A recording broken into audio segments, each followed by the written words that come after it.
Banjir bandang yang menimpa saudara-saudara kita di Sumatera dalam beberapa hari terakhir merupakan peristiwa besar yang menuntut perhatian serius dari seluruh umat. Karena dari musibah ini terdapat ratusan nyawa melayang menjadi korban, kehilangan tempat berteduh, harta benda dan sanak keluarga yang tidak lagi bisa tertawa bersama. Musibah besar ini tidak hanya menghadirkan kerugian materi dan hilangnya harta benda, tetapi juga mengguncang struktur sosial, psikologis, dan spiritual masyarakat. Empati tidak cukup diwujudkan dalam bentuk simpati emosional, tetapi harus ditopang oleh tindakan nyata, baik melalui bantuan, dukungan moral, maupun kehadiran sosial yang memberi harapan bagi para korban untuk bangkit kembali. Sebab luka yang mereka rasakan begitu dalam dan trauma yang mereka alami begitu membekas.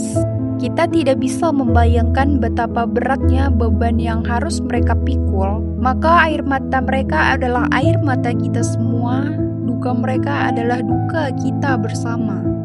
Oleh karena itu, di tengah musibah yang memilukan ini, setiap manusia sudah seharusnya menempatkan diri dalam posisi saudara-saudara kita yang terdampak musibah dengan merasakan apa yang mereka rasakan dan menginginkan untuk mereka segala kebaikan yang kita inginkan untuk diri sendiri. Setiap orang sudah seharusnya berbuat baik kepada sesama tanpa memandang latar belakang dan tanpa menghitung apakah mereka layak menerimanya atau tidak. Dalam momen seperti inilah hakikat kemanusiaan yang sesungguhnya teruji, yaitu ketika kita mampu menjadikan kepedihan orang lain sebagai kepedihan kita sendiri dan mengubah rasa empati itu menjadi energi kolektif untuk bangkit, memulihkan dan membangun kembali kehidupan yang porak-poranda karena manusia yang melanda. Dalam konteks musibah besar ini, kita bisa melihat dengan jelas bagaimana ujian tersebut telah merenggut banyak hal dari kehidupan mereka. Mulai dari kehilangan anggota keluarga tercinta, ada yang berdiri lunglai di atas puing-puing rumah yang tak lagi dapat dihuni.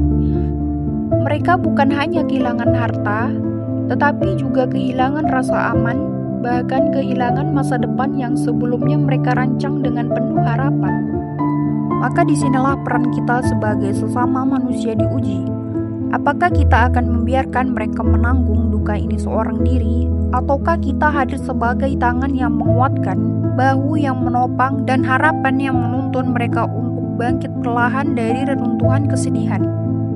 Dari musibah besar ini, kita bisa belajar bahwa jika banjir Sumatera ini adalah ujian bagi saudara-saudara kita di sana, maka ia adalah peringatan bagi kita yang masih bernapas lega. Peringatan bahwa kita harus lebih peduli terhadap lingkungan, menjaga alam, dan mencegah kerusakan yang dapat menyebabkan bencana. Dari beberapa uraian tadi dapat kita simpulkan bahwa musibah banjir di Sumatera tidak hanya sekedar bencana alam, melainkan juga cermin bagi diri kita yang memantulkan potret ketidakpedulian kita terhadap lingkungan, keserakahan kita dalam mengeksploitasi alam, dan kurangnya kesadaran kita akan pentingnya menjaga keseimbangan ekosistem.